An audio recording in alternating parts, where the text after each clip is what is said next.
En mayo de 2019 me encontraba en mi dormitorio en Abu Dhabi cuando me llegaron imágenes y videos de una fuerte tormenta en Paraguay. En ese momento me entró una desesperación enorme y empecé a contactarme con mi familia y con mis amigos para ver si todos estaban bien. Y efectivamente, todos estaban bien. Para muchas personas privilegiadas como yo, la lluvia es simplemente lluvia. Como muchos, si nos encuentra desprevenidos por la calle, la lluvia es algo que nos moja un poco. Si nos encuentra desde la comodidad de nuestras casas, con algún matecito, alguna media luna o un libro, la lluvia es incluso algo que nos genera placer. Desde mi primera construcción, la primera vez en la vida que pisé un asentamiento, me di cuenta que techo es como ponerse una especie de lentes permanentes en los ojos, que te hacen ver la vida de otra forma. Porque hay cosas que nunca más puedes volver a ver igual. Por ejemplo, la lluvia nunca vuelve a ser simplemente lluvia. Hoy en Paraguay existen 2 millones de personas que viven en situación de pobreza. Con esta cantidad de gente podríamos llenar de defensores unas 47 veces. Los territorios que concentran a esta parte importante de la población muchas veces se encuentran en las periferias de las ciudades, casi invisibles para el resto de la ciudad. Estos territorios son los asentamientos.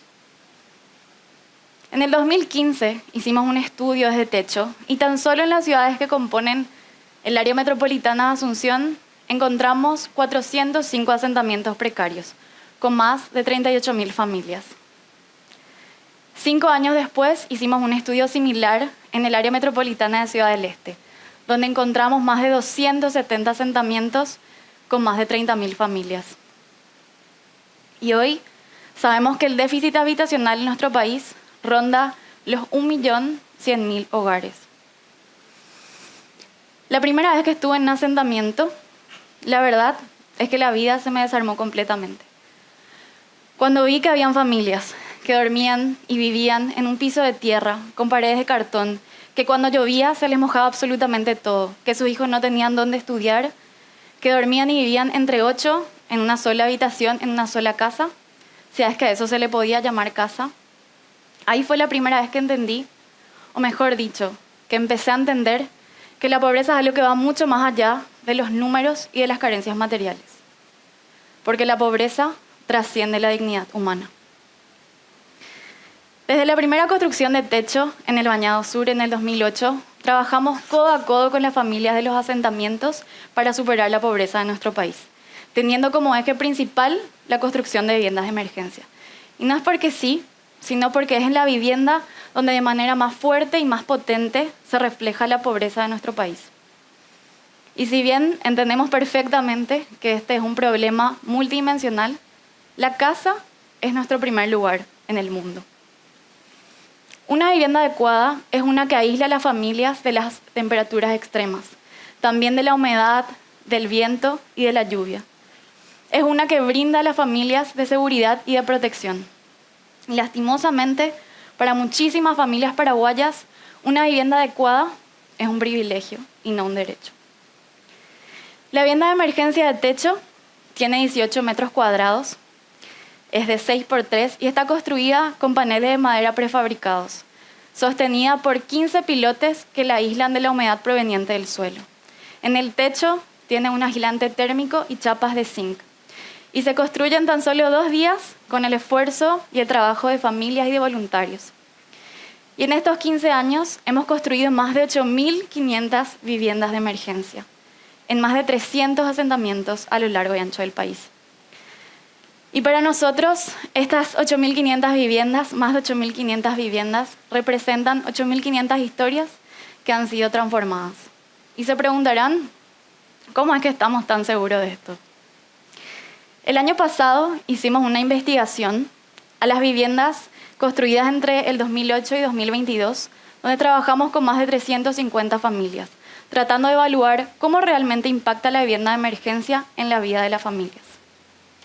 Y en este estudio tuvimos muchísimos hallazgos, pero hoy les quiero resaltar 5 puntos clave.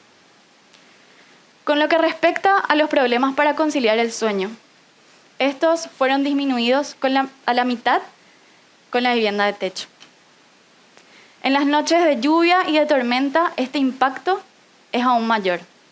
Si bien el 50% afirmó que dormía mal con las lluvias y con las tormentas en su vivienda precaria, el 99% de las familias, o sea, prácticamente todas las familias, dicen que duermen bien en la vivienda de techo. Y esto es importante, ¿por qué? Por la incidencia que tiene el buen dormir en nuestras actividades cotidianas. Yo le pregunto a ustedes hoy, ¿cómo se sienten un día después de una noche de mal sueño? Cuando uno duerme bien, uno se siente mejor, uno rinde más, uno se relaciona mejor. Y además, disminuyen las probabilidades que tenemos de contraer enfermedades crónicas. Y esto me lleva al segundo punto, que tiene que ver con la salud.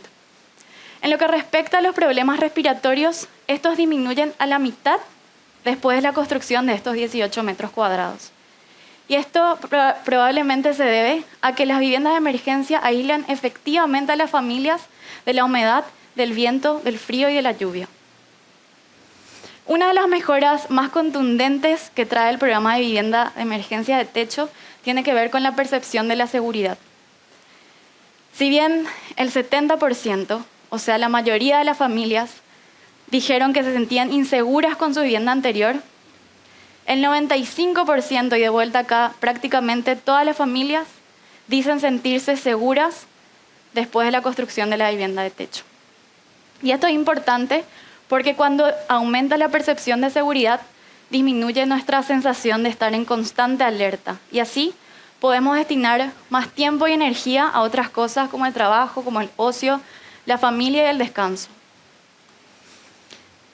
La mayoría de las familias con las que trabajamos estos 15 años vivían y dormían entre 3 o más personas en una sola habitación. A veces entre 5, a veces entre 6, a veces entre 10 o más personas. Esto se reduce considerablemente con la vivienda de emergencia de techo, porque esta vivienda muchas veces es utilizada como una habitación adicional. Y generalmente es la vivienda que utilizan para dormir los niños y las niñas de las familias. Esto es importante porque cuando se reduce el hacinamiento, aumenta la privacidad entre los miembros del hogar. Y esto disminuye las probabilidades de conflicto entre los miembros del hogar y también muchas veces disminuye las probabilidades de situaciones de abuso. Y esto me lleva al quinto punto, que tiene que ver con la percepción de la calidad de vida. Cuando le preguntamos a las familias cómo se sentían en relación a su estado de ánimo, solamente el 20% afirmó sentirse bien con su vivienda precaria. Esto aumenta a más de un 90% con la vivienda de techo. A esto le sumamos que más del 97%, casi todas las familias, dicen: mi familia está mucho mejor que antes con la vivienda de techo. Y si bien estos números nos reconfortan y nos confirman verdaderamente lo que vemos en cada construcción y en cada día al barrio, lo que más nos empuja a salir adelante es ver con nuestros propios ojos cómo se transforman la vida de las familias y de las comunidades una vez que Techo empieza a trabajar con ellas. Muchas veces pasa lo que vemos acá en el terreno de Doña Ramona de la comunidad del Peñón de Limpio, donde vemos que está su vivienda de emergencia de techo después de más de 10 años de haber sido construida. Y al lado o al frente, en este caso, vemos una vivienda de material, ya definitiva.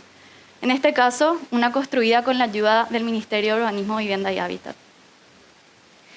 Si hay algo que aprendimos como Techo en estos 15 años, es que las viviendas de emergencia transforman vidas. Y si bien las viviendas que construimos son de emergencia, para las familias significan muchísimo más que eso. Significa por primera vez abrazar una vivienda propia y digna. Significa la posibilidad de soñar con una vivienda definitiva. Significa la oportunidad de salir adelante y de decir que sí podemos porque no nos sentimos solos. Más que un techo, las viviendas de emergencia son un piso firme, seguro y seco sobre el cual las familias pueden seguir soñando. Y hoy me paro acá representando a un movimiento de más de 90.000 jóvenes que ha pasado por Techo Paraguay, profundamente convencida de que la construcción de viviendas de emergencia es importante. Y no solamente por todo lo que ya mencioné, sino porque la construcción de estas viviendas se genera a través de lo que llamamos encuentros improbables, donde jóvenes como yo, y quizás muchos de ustedes, que de otra forma nunca hubiésemos conocido verdaderamente la realidad de nuestras ciudades y nuestro país, trabajamos codo a codo con los pobladores de asentamientos, literalmente construyendo un país mejor. Y para nosotros, voluntarios y voluntarias de Techo, la construcción de cada vivienda de emergencia es una denuncia a una realidad que nos parece completamente inaceptable. Y es una realidad que podemos ver gracias a esos lentes que nos da Techo. Y esta no es una denuncia cualquiera, sino que es una denuncia activa y optimista, porque viene acompañada de la acción y de la esperanza. Y si bien sabemos perfectamente que una vivienda de emergencia no es la solución a todo el problema, es un inicio, y es un inicio necesario, porque ver la lluvia como simplemente lluvia no debería ser un privilegio, sino un derecho. Muchas gracias.